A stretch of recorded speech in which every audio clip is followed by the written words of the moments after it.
mengedukasi, memberi gambaran, terus nanti kayak nerima saran, masukan. Nah, yang kayak gitu. Jadi kan nggak kayak yang lain. Yang kayak takut kali ada.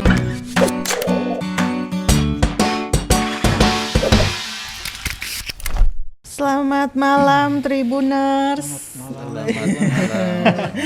Selamat datang lagi di Tribun Batam Podcast. Ya, tadi jam 5 sudah ada BPJS Kesehatan. Nih sekarang kita dengan generasi milenial. Dari pasangan? Apa? Insani ya? Iya, kalau mbaknya dari Insani, kalau kita dari Tribun. Ada siapa Bang Tom? Ada Bapak Rahmayandi Mulya. Iya. Beliau ini pengamat politik sekaligus dekan FISIP Unrika ya, Bang? Universitas Riau ya. Kepulauan. Kepulauan. Wih, apa kabar Pak? Sehat. Sehat ya. Salam kenal Bang. Saya pun ngakunya juga dosen milenial. Jadi kita masih milenial semua di sini ya. Iya. Bang Tommy masih milenial? Masih lah ya. Oke. Ada juga dengan Mbak Dila Hardianti. Panggilannya Mbak Dila ya. Nah, Mbak Dila ini sekretaris Kompak for Insani. Masih muda. Masih muda nih. Masih muda. Apa kabar Mbak? Alhamdulillah baik, Mbak. Baik ya. Kompak nih ada kepanjangannya atau gimana ya Mbak? Ada, Mbak. Apa nih? Komunitas milenial paling keren. Komunitas paling keren ya. Oke. Tapi masih kuliah? Masih kuliah ya. Semester akhir. Oh, benar. Di mana? Kampus mana? Politeknik. Oh, Politeknik. Oh, berarti emang masih benar milenial karena masih belum kuliah. Belum lulus pun belum ya? Lagi menunggu ya? Udah, lulusnya udah, tinggal administrasi aja. Oh, berarti udah sarjana, Pak. Ya, tinggal wisuda. Tinggal wisuda. Kesian tuh kayak teman saya juga masih mau wisuda, Pak. Mbak, kita penasaran sama Mbak Dila dulu nih ya, masih muda. Saat ini aktivitasnya apa, Mbak? Saya freelancer aja, Mbak. Oh, freelancer. Nah, kan tahun ini nih pilkada nih. Ya, menurut Mbak Dila gimana? Seru? Bosenin? Garing? Kalau untuk pilkada tahun ini ya, itu kayaknya lebih menantang, Mbak. Oh gitu. Karena kayak kampanye kan sekarang juga di masa-masa pandemi kan, nggak seluas biasanya. Iya. Tapi memang dari dulu Mbak Dila memang suka dengan politik atau memang baru tahun ini? Atau baru pernah terjun ke dunia politik? Oh, enggak, baru kali ini ya. Dari dulu tuh nggak pernah minat yang politik gitu. Iya nih, jarang-jarang yang kayak begini nih. Ya baru ya bisa dihitung baru lulus lah ya. Tapi udah ada minatnya di politik nih. Bang Tommy ada yang mau ditanya sama Mbak Dila? Kenapa Dek sampai itu ya tiba-tiba masih muda lalu pingin terjun ke dunia politik, bahkan terlibat langsung ya dalam satu pasangan calon tertentu itu ya? Kalau untuk itu sih awalnya kan kayak berawal dari ini nongkrong-nongkrong sama teman-teman gitu. Terus ini kan momennya ini lagi pilkada gitu. Jadi kayak bahas-bahas kayak gitu kan. Ya, muncul kayak satu cetusan gitu, sharing-sharing, bahas tentang politik. Sekarang kan kayak politik itu jangankan di ini ya, kayak di Indonesia aja itu booming banget kan. Nah, itu kayak jadi sama-sama sharing-sharing, searching ya, anak milenial suka gitu ya, searching di ini, terus lihat-lihat visi misi awalnya, dan dari situ juga kami tertarik gitu. sama satu pasangan. Bersama sama kawan-kawan ya, bukan sendiri itu ya? Bukan. Oh jadi ini bareng-bareng. Oh jadi awal mulanya itu dari hati, maksudnya dari Mbak sendiri atau memang diajak sama temen? Ngobrol-ngobrol atau gitu. Karena ngobrol nih ada loh paslon yang gini gitu. Iya, biasanya kita kayak gitu karena awalnya tuh pasti penasaran ya. Awalnya kan nggak minat yang kayak gini. Terus kenapa sih pada bahas kayak gini? Emang calon tuh kan biasanya kan kalau politik kayak gitu-gitu aja, nggak ada yang menarik lah. Iya. Nah di situ mulai tertarik, mulai kayak dengerin kayak ada teman yang lebih tertarik sama politik kan, dengerin terus sharing dari situ baru kayak oh mulai tertarik nih kayak gitu.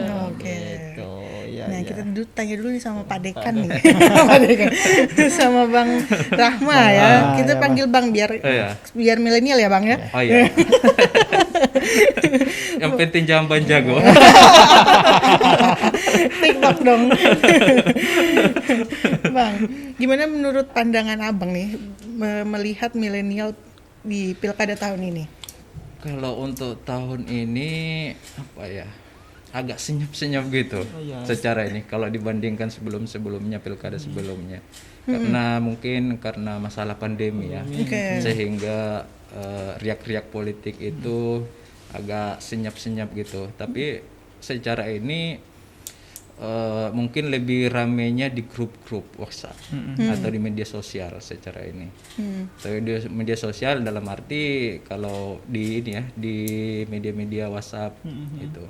Kalau di media misalnya Instagram, kemudian YouTube itu agak kurang saya lihat secara Tapi ini. kalau untuk milenialnya mereka ikut ini enggak?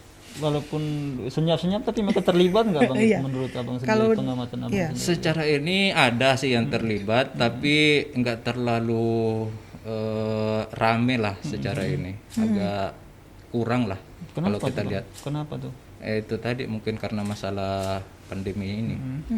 Kemudian juga ya dari segi paslon-paslon yang ada agak senyap-senyap juga kampanyenya.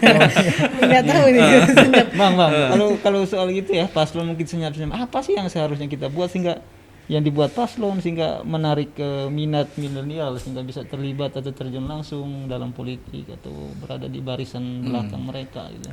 Ya secara ini paslon ini harus bisa memahami minat dari milenial ini itu sendiri secara ini. Istilahnya milenial sekarang ini kan lebih banyak berurusan dengan gadget, HP, media ini elektronik. Harusnya lebih bisa masuk ke situ melalui ininya, kampanyenya atau komunikasi politiknya lah sehingga pilkada ini lebih berwarna gitu.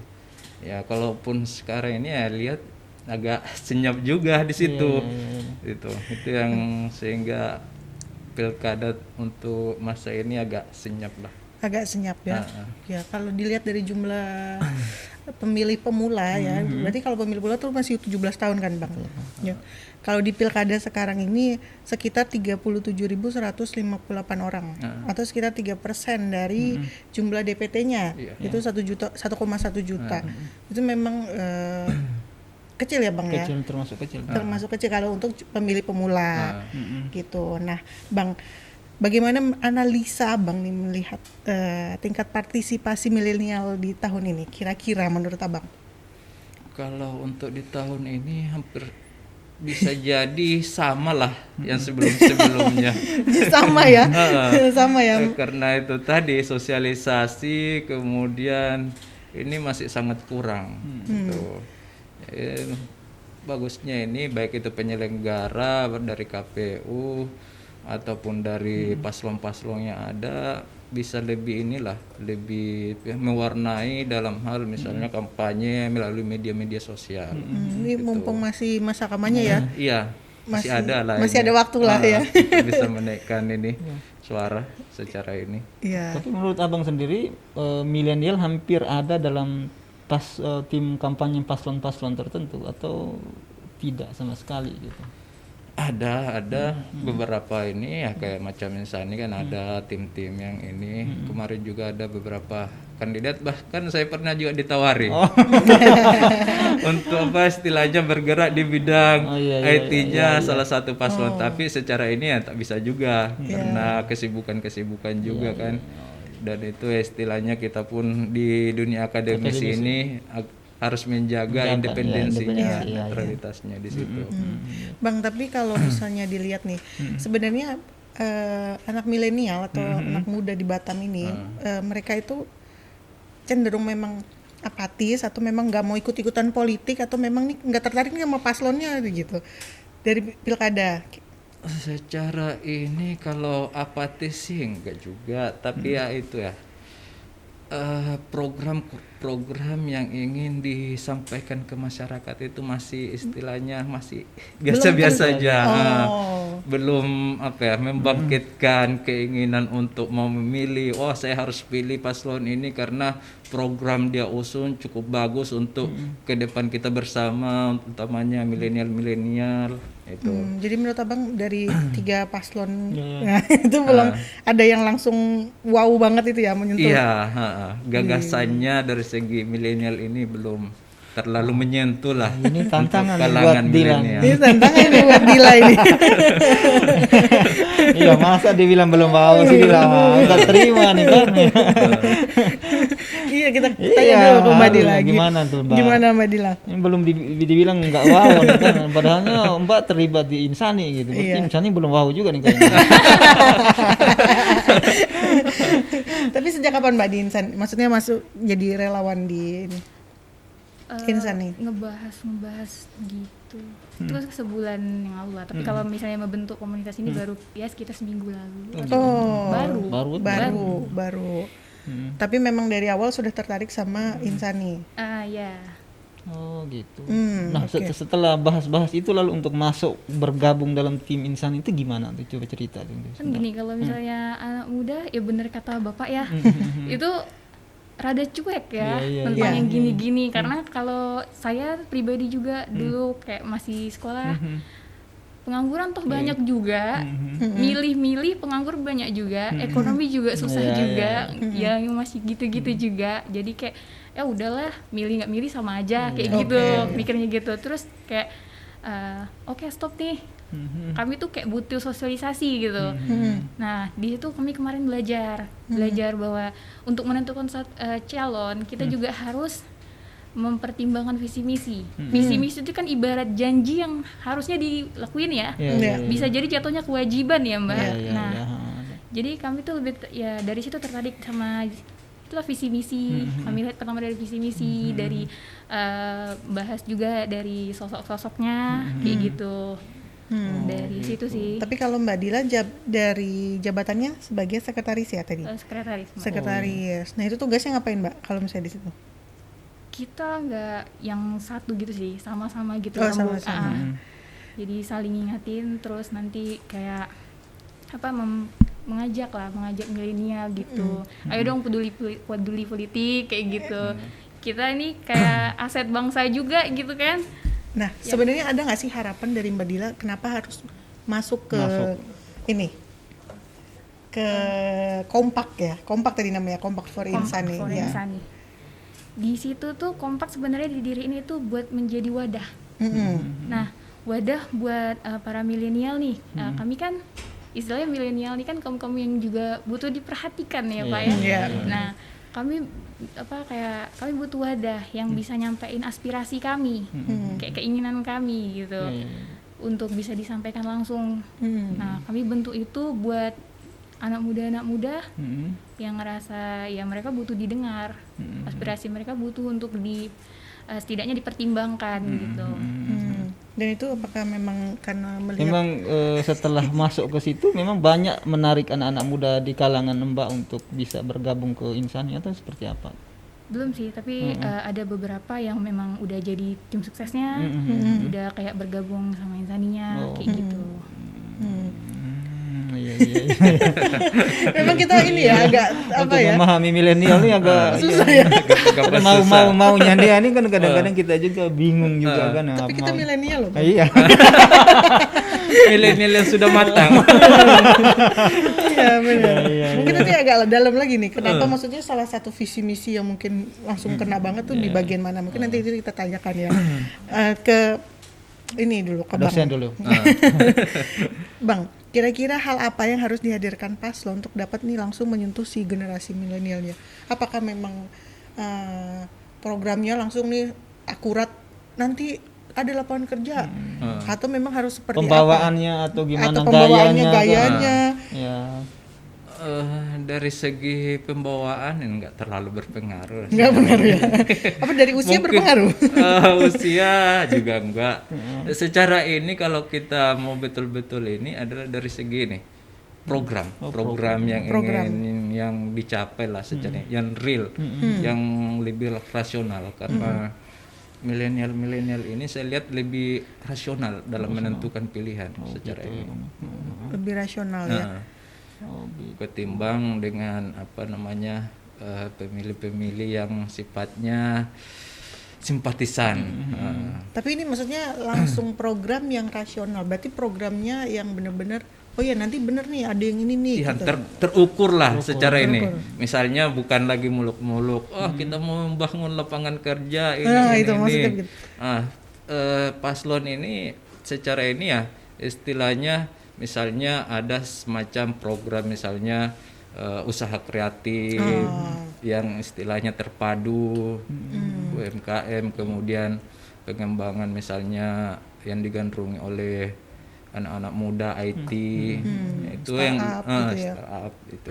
Mungkin itu lebih lebih real secara ini. Itu yang lebih mempengaruhi milenial ya. Iya, secara ini. Tapi Bang, kalau belakangan kita lihat itu dengan adanya pilkada ini kan kadang-kadang kita lihat calon sendiri itu mulai mengikuti kayak kebiasaan dari milenial, misalnya TikTokan lah atau vlogan lah. Itu apakah tepat sasaran atau tidak menurut Abang? Karena mereka kayaknya membacanya seperti milenial harus TikTokan, milenial harus vlogan. Atau menurut Abang gimana tuh?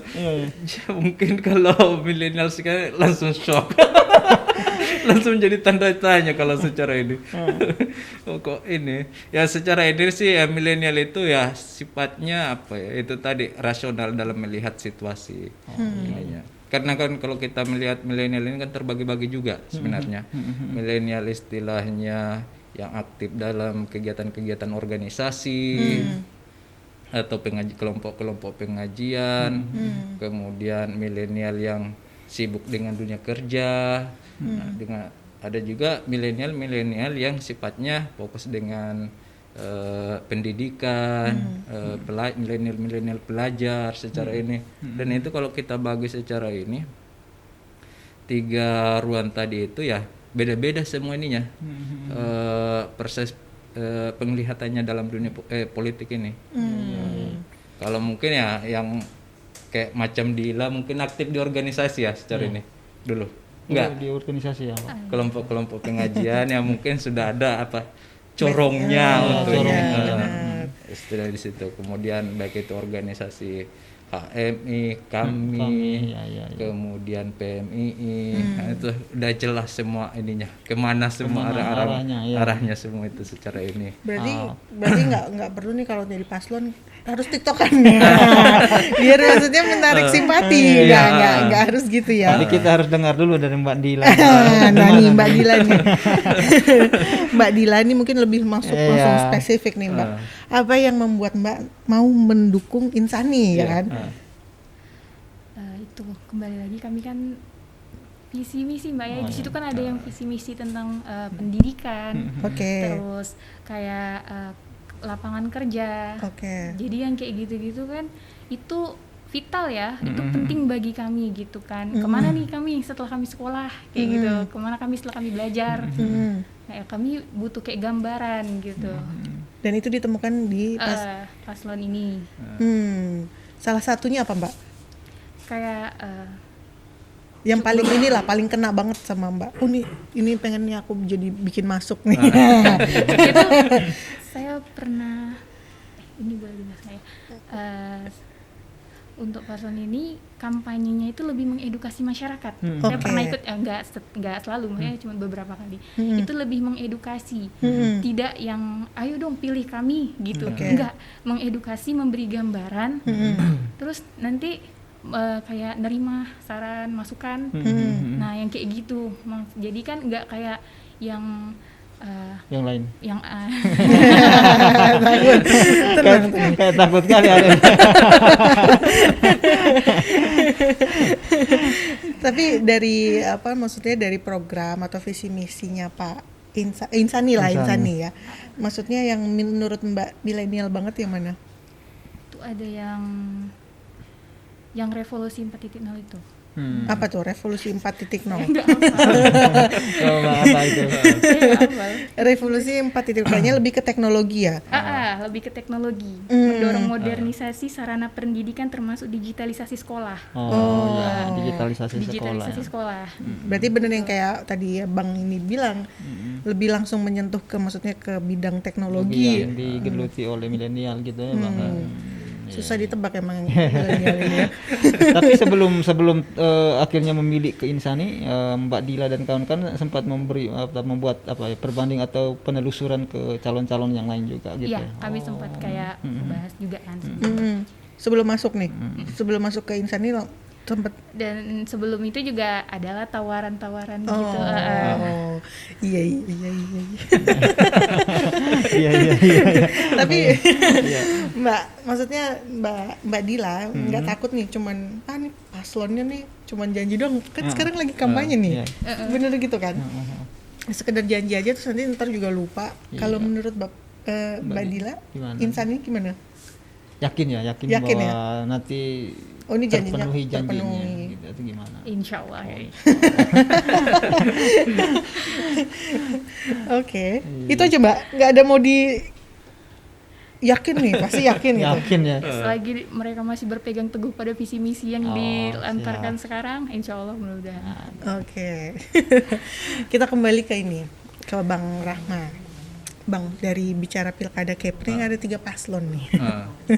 Menurut pengamatan Abang, mana kira-kira yang paling menyentuh generasi milenial? Kemarin kita sudah sama-sama melihat debat nih mungkin ya. Mungkin dari takaran debat itu dulu lah Bang itu. Kalau secara ini Mungkin dari visi misinya. hampir sama semua sih. Hampir sama. Normatif nih. Iya. Masa Pak Dosen bilang salah satunya gitu. Hampir sama semua ya? Hampir sama semua. Masa sih Bang? Tapi mungkin yang paling dilirik ya mungkin dari milenial melihatnya yang mana Bang? Mungkin secara ini ya dari ini ya, kalau lebih banyak ke arah milenial ini siapa? Dari Insani ini. Gitu ya? Secara ini ya, karena mereka udah didukung secara ini dari generasi milenialnya. Bukan ya dari milenial itu sendiri, utamanya kelompok-kelompok ini pengajian. Jadi kelompok-kelompok milenialnya mereka banyak. Ya. Bener begitu Mbak Dila? Iya. Banyak ya. Jadi sebenarnya komunitas milenialnya dari Insani sendiri nggak cuma kompak aja ya? Kompak aja. Atau memang masih ada lagi yang lainnya? Masih ada perkumpulan. Kalian sering saling koordinasi antara kelompok-kelompok milenial itu jadi? Kalau kami belum. Oh belum ya. Oke. Nah, kalau misalnya kegiatan dari kompak sendiri apa nih Mbak? Maksudnya untuk yang mensupport Insani lah. Insani sendiri seperti apa? Kegiatan apa sih yang dilakukan? Yang kalian sering buat lah untuk mendukung Insani itu. Kami kan baru juga ya, Pak ya. Jadi kalau misalnya untuk memperkenalkan Insani juga nih sama ini, kami tuh ada ngadain turnamen PUBG. Oke. Ya, turnamen PUBG Kompak for Insani gitu. Nah di situ kayak nih anak-anak milenial kan berhubungan sama game online kayak gitu, senang. Ya udah kami kasih wadah nih sambil memperkenalkan. Jadi kayak gitu. Oke. Oh iya. Kelihatannya yang tepat sasar juga nih. Iya, PUBG ya langsung ya. Karena itu memang lagi digandrungi milenial sekarang. Gimana Bang menurut Abang? Ya memang secara ini ya, banyakan milenial sekarang baik itu di kafe-kafe atau tempat nongkrong di mana-mana rata-rata main ini. Main game. Ya, itu bisa mendorong perkenalkan paslon ini melalui anak muda tadi. Masuk ke ranah hobi. Oke. Bang, terlepas dari ini kan ketika kita bicara ini kan saat ini masih sosialisasi dan kampanye nih ya. Nah, kira-kira menurut Abang itu kalau toh akhirnya terpilih nanti itu kriteria pemimpin yang menurut kaum milenial itu seperti apa Bang? Kalau sudah terpilih ya jadi kepala daerah gitu Bang. Maksudnya apa yang dia buat untuk milenial kira-kira seperti, dan apa yang dikehendaki oleh milenial untuk seorang kepala daerah atau pemimpin seperti itu.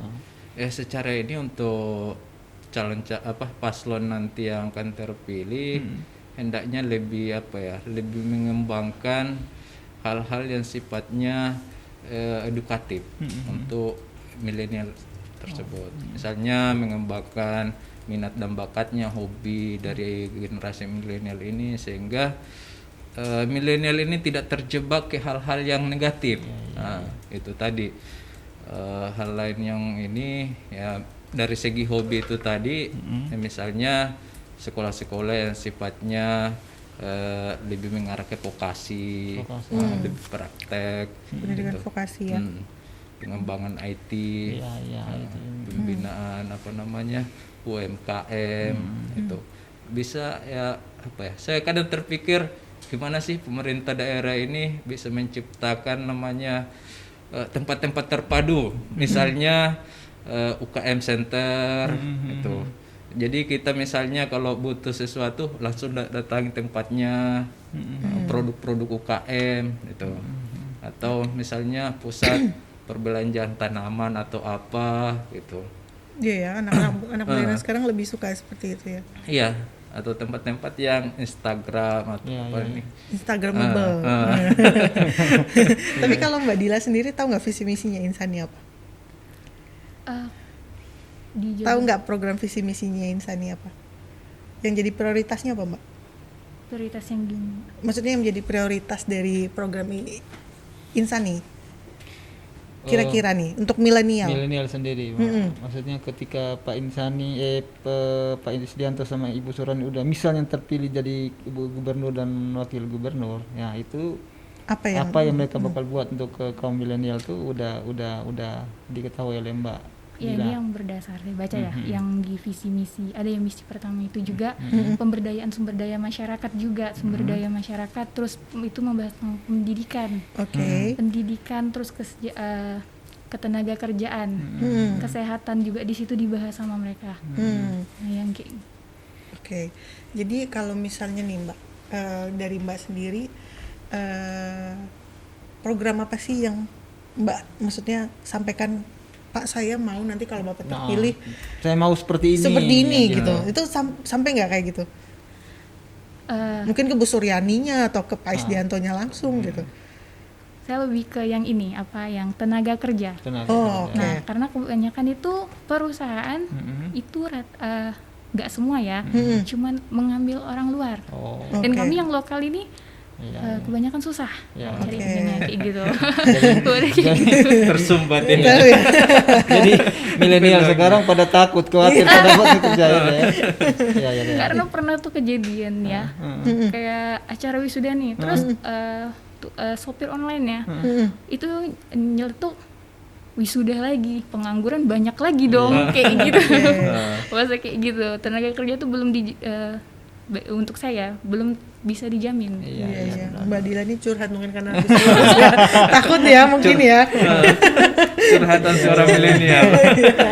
Benar-benar. Jadi langsung disampaikan bahwa tenaga kerja itu diutamakan ke lokal daripada yang dari luar.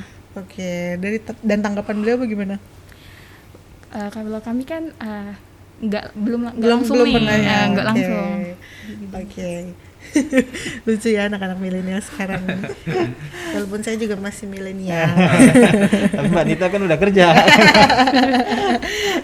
Itu kekhawatiran milenial. Kalau menurut Abang, milenial sekarang tuh butuh sosok pemimpin yang seperti apa, Bang? Sosok pemimpin yang inovatif ya. Udah nggak mungkin lagi yang berbual-bual ya. Nanti kita hidup sejahtera gitu. Enggak lagi secara ini. Karena milenial ini punya mimpi yang cukup besar ya. Imajinasinya cukup tinggi, itu sehingga itu tadi sosok pemimpin yang dibutuhkan ya, sosok pemimpin yang inovatif, bisa menjangkau keinginan-keinginan mimpi-mimpi milenial itu sendiri secara ini. Itu ada di Pak Isdianto, Mbak Dila? Insya Allah jauh ini. Apakah beliau inovatif? Mbak Dilanya? Pak Isdianto inovatif nggak menurut Mbak Dila sendiri gitu? Menurut saya. Kalau Mbak Dila sendiri? Cukup inovatif. Inovatif. Iya. Oke. Pak, mungkin Bang, Eh, mungkin ada masukan untuk paslon-paslon yang Paslon. mungkin lagi ada yang nonton nih. Mungkin ada nggak program apa sih yang harus Biasanya suara-suara akademisi itu lebih dipercaya, Iya. apalagi akademisi yang tidak berpihak ke calon tertentu kan Bang ya. Nah, dari masukan dari segi apa istilahnya? dari programnya? Program itu sendiri, Harusnya ya? programnya gini nih. Nah, gitu. Harusnya visi misinya gini nih Oh ya. gitu. Ya secara ini kalau program sih secara ini harusnya lebih real, lebih terukur. Program-program yang sifatnya terlalu meninggi, tak terukur itu kadang-kadang yang bikin ini sendiri. Istilahnya merugikan diri sendiri dari paslon itu. Karena istilahnya mereka mau melanjutkan ke tahap kedua ada menjadi ini beban tersendiri nanti ke depannya secara ini. Makanya itu untuk paslon program-programnya itu harus lebih terukur. Misalnya yaitu tadi kalau untuk kalangan-kalangan milenial sebisa mungkin ya menciptakan ruang-ruang gerak milenial itu sendiri, misalnya